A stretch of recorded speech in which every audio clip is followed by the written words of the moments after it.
Little Women. Chapter 32. Tender Troubles. Joe, I'm anxious about Beth. Why, Mother, she has seemed unusually well since the babies came. It's not her health that troubles me now, it's her spirits. I'm sure there is something on her mind, and I want you to discover what it is. What makes you think so, Mother? She sits alone a good deal, and doesn't talk to her father as much as she used. I found her crying over the babies the other day. When she sings, the songs are always sad ones, and now and then I see a look in her face that I don't understand. This isn't like Beth, and it worries me. Have you asked her about it? I have tried once or twice, but she either evaded my questions, or looked so distressed that I stopped. I never force my children's confidence, and I seldom have to wait for it long. Mrs. March glanced at Joe as she spoke, but the face opposite seemed quite unconscious of any secret disquietude but Beth's, and, after sewing thoughtfully for a minute, Joe said, I think she is growing up, and so begins to dream dreams, and have hopes and fears and fidgets, without knowing why, or being able to explain them. Why, Mother, Beth's 18, but we don't realize it, and treat her like a child, forgetting she's a woman. So she is.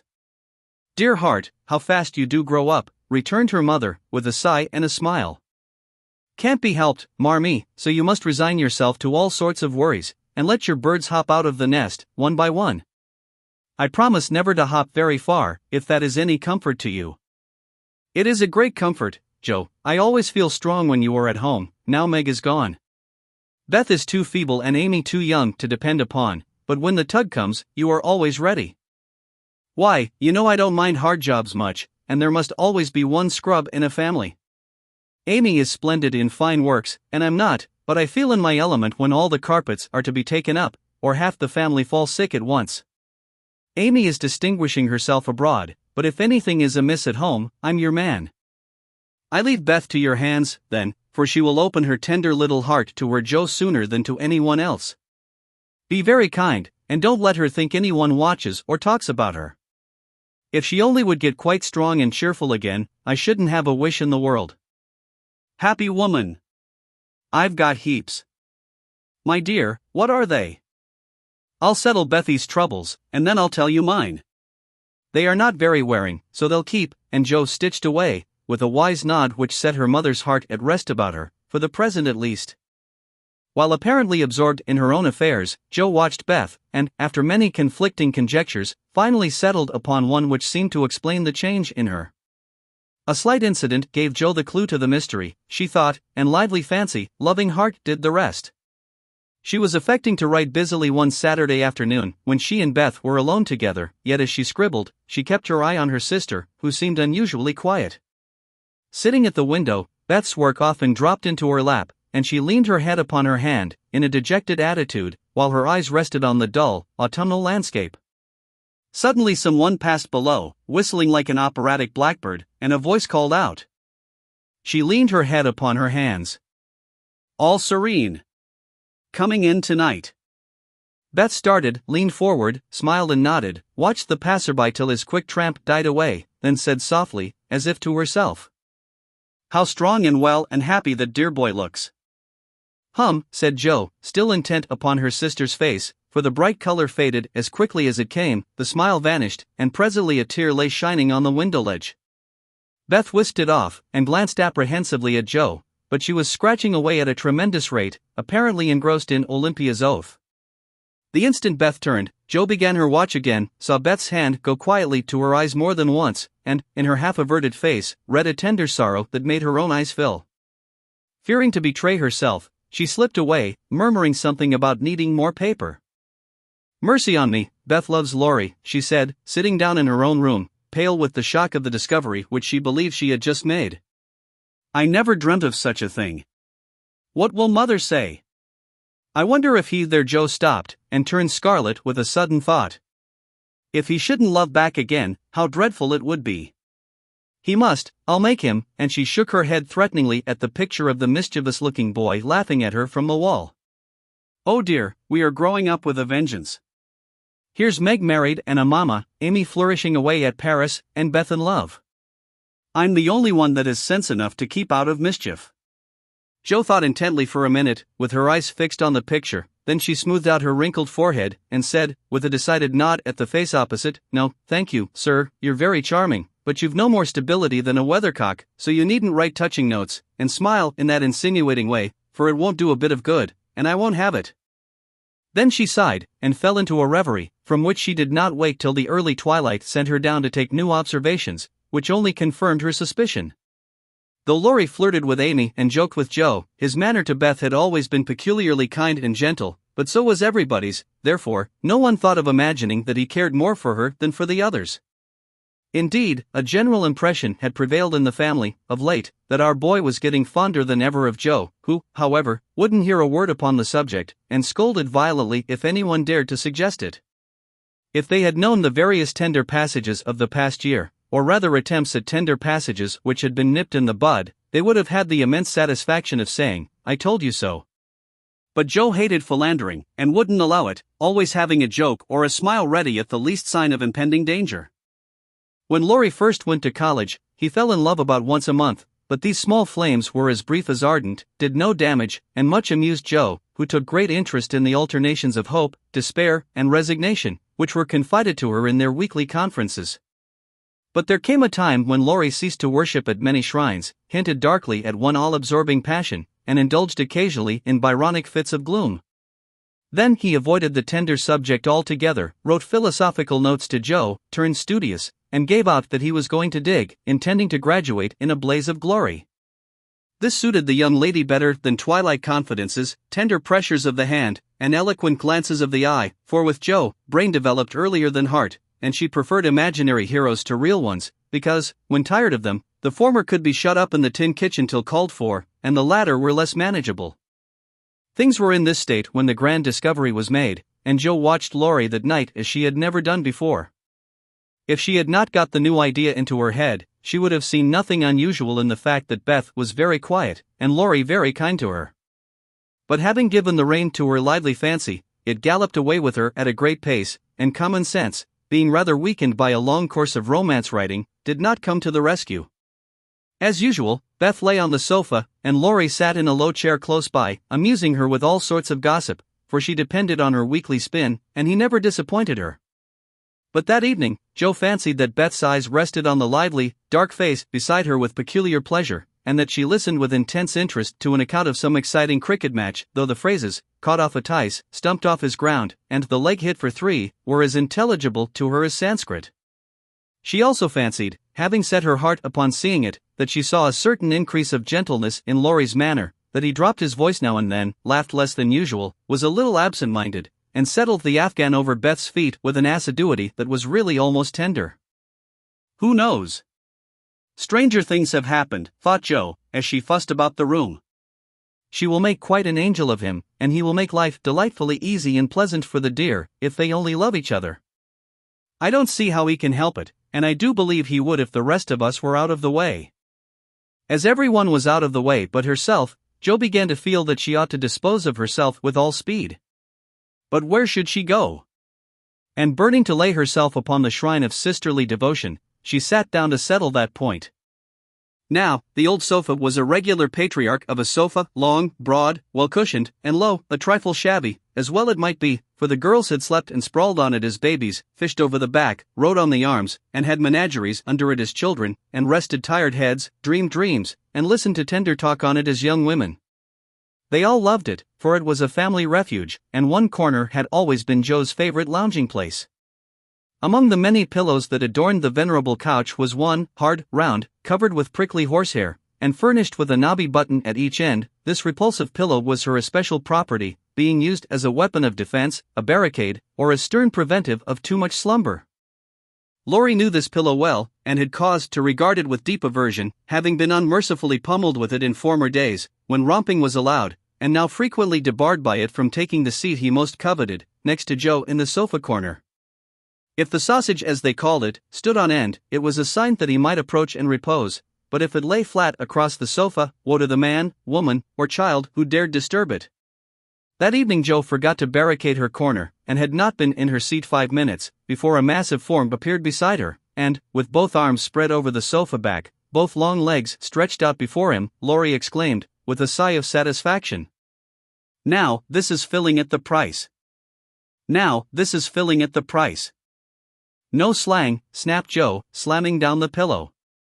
But it was too late, there was no room for it, and, coasting onto the floor, it disappeared in a most mysterious manner. Come, Joe, don't be thorny. After studying himself to a skeleton all the week, a fellow deserves petting, and ought to get it. Beth will pet you, I'm busy. No, she's not to be bothered with me, but you like that sort of thing, unless you've suddenly lost your taste for it. Have you? Do you hate your boy, and want to fire pillows at him? Anything more wheedlesome than that touching appeal was seldom heard, but Joe quenched her boy by turning on him with the stern query. How many bouquets have you sent Miss Randall this week? Not one, upon my word. She's engaged. Now then. I'm glad of it, that's one of your foolish extravagances, sending flowers and things to girls for whom you don't care two pins, continued Joe reprovingly. Sensible girls, for whom I do care whole papers of pins, won't let me send them flowers and things, so what can I do? My feelings must have a went. Mother doesn't approve of flirting, even in fun, and you do flirt desperately, Teddy. I'd give anything if I could answer, so do you. As I can't, I'll merely say that I don't see any harm in that pleasant little game, if all parties understand that it's only play. Well, it does look pleasant, but I can't learn how it's done. I've tried, because one feels awkward in company, not to do as everybody else is doing, but I don't seem to get on, said Joe, forgetting to play mentor. Take lessons of Amy, she has a regular talent for it. Yes, she does it very prettily, and never seems to go too far. I suppose it's natural to some people to please without trying, and others to always say and do the wrong thing in the wrong place. I'm glad you can't flirt, it's really refreshing to see a sensible, straightforward girl, who can be jolly and kind without making a fool of herself. Between ourselves, Joe, some of the girls I know really do go on at such a rate I'm ashamed of them. They don't mean any harm, I'm sure, but if they knew how we fellows talked about them afterward, they'd mend their ways, I fancy. They do the same, and, as their tongues are the sharpest, you fellows get the worst of it, for you are as silly as they, every bit. If you behaved properly, they would, but, knowing you like their nonsense, they keep it up, and then you blame them. Much you know about it, ma'am, said Laurie, in a superior tone. We don't like romps and flirts, though we may act as if we did sometimes. The pretty, modest girls are never talked about, except respectfully, among gentlemen.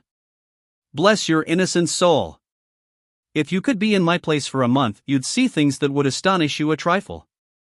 Upon my word, when I see one of those harum-scarum girls, I always want to say with our friend Cock-Robin. Out upon you, fie upon you.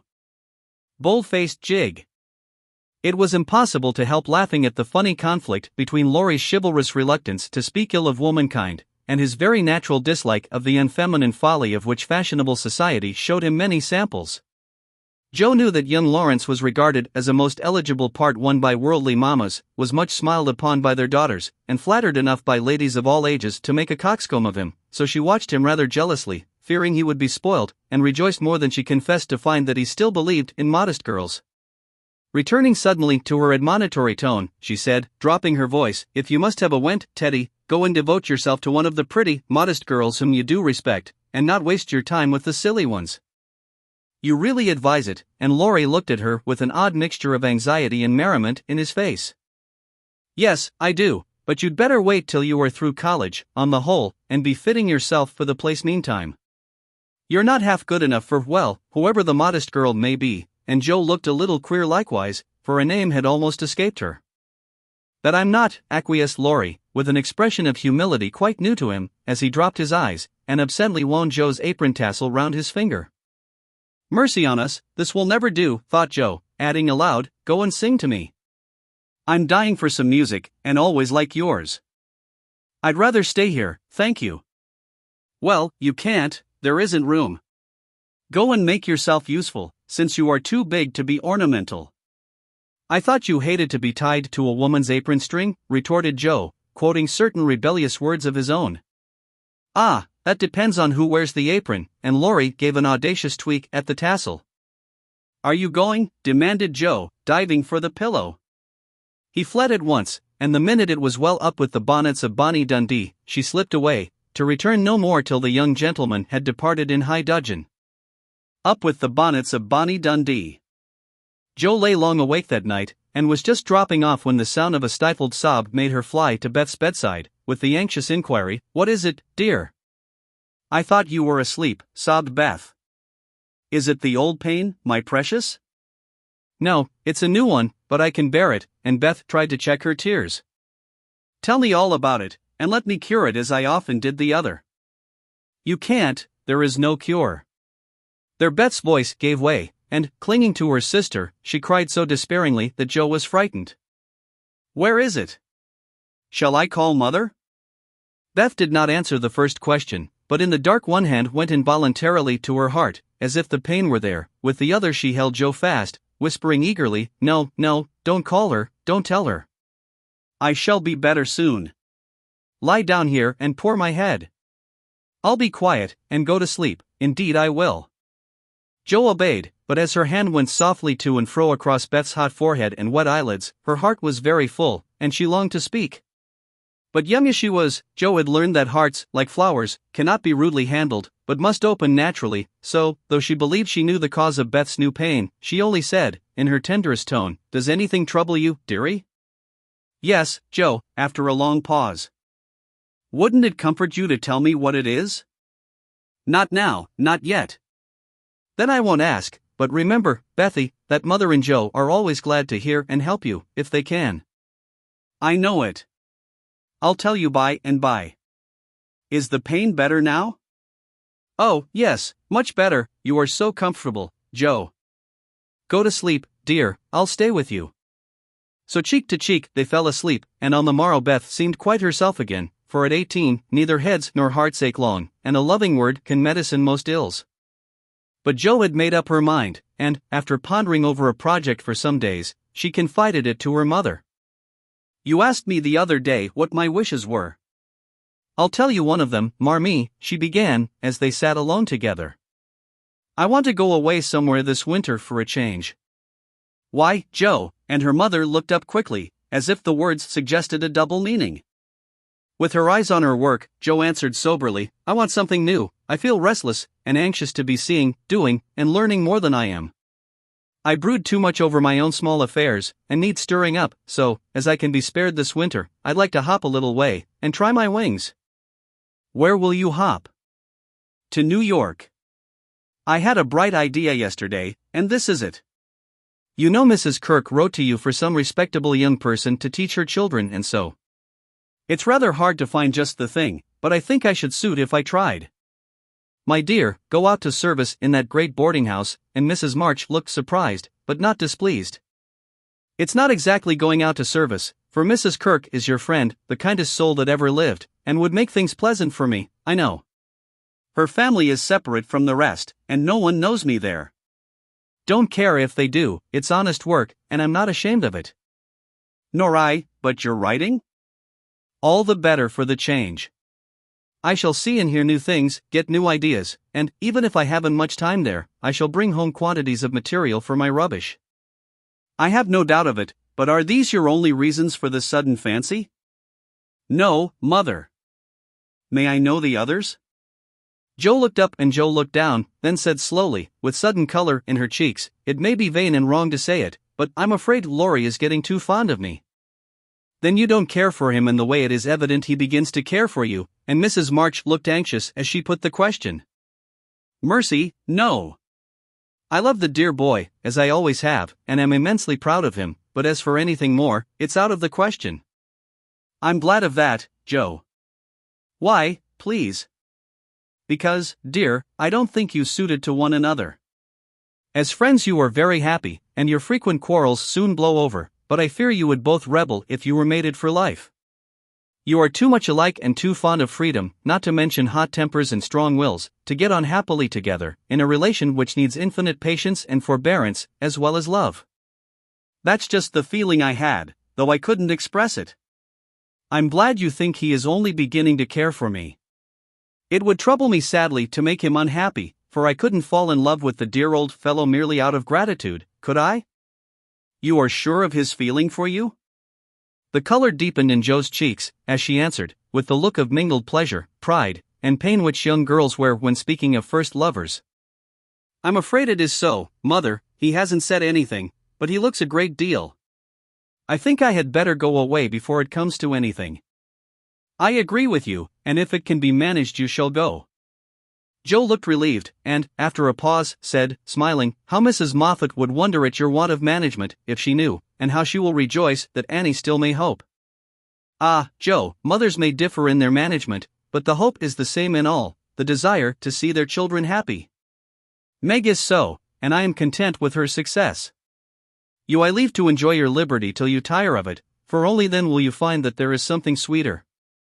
Amy is my chief care now, but her good sense will help her. For Beth, I indulge no hopes except that she may be well. By the way, she seems brighter this last day or two. Have you spoken to her? Yes, she owned she had a trouble, and promised to tell me by and by. I said no more, for I think I know it, and Joe told her little story. Mrs. March shook her head, and did not take so romantic a view of the case, but looked grave, and repeated her opinion that, for Laurie's sake, Joe should go away for a time. Let us say nothing about it to him till the plan is settled, then I'll run away before he can collect his wits and be tragical. Beth must think I'm going to please myself, as I am, for I can't talk about Laurie to her, but she can pet and comfort him after I'm gone, and so cure him of this romantic notion. He's been through so many little trials of the sort, he's used to it, and will soon get over his lovelornity. Joe spoke hopefully, but could not rid herself of the foreboding fear that this little trial would be harder than the others, and that Laurie would not get over his lovelornity as easily as heretofore. The plan was talked over in a family council, and agreed upon, for Mrs. Kirk gladly accepted Joe, and promised to make a pleasant home for her. The teaching would render her independent, and such leisure as she got might be made profitable by writing, while the new scenes in society would be both useful and agreeable. Joe liked the prospect and was eager to be gone, for the home nest was growing too narrow for her restless nature and adventurous spirit. When all was settled, with fear and trembling she told Laurie, but to her surprise he took it very quietly. He had been graver than usual of late, but very pleasant, and, when jokingly accused of turning over a new leaf, he answered soberly, so I am, and I mean this one shall stay turned. Joe was very much relieved that one of his virtuous fits should come on just then, and made her preparations with a lightened heart, for Beth seemed more cheerful, and hoped she was doing the best for all. One thing I leave to your especial care, she said, the night before she left. You mean your papers? Asked Beth. No, my boy. Be very good to him, won't you? Of course I will, but I can't fill your place, and he'll miss you sadly. It won't hurt him, so remember, I leave him in your charge, to plague, pet, and keep in order. I'll do my best, for your sake, promised Beth, wondering why Joe looked at her so queerly. When Laurie said goodbye, he whispered significantly, it won't do a bit of good, Joe. My eye is on you, so mind what you do, or I'll come and bring you home.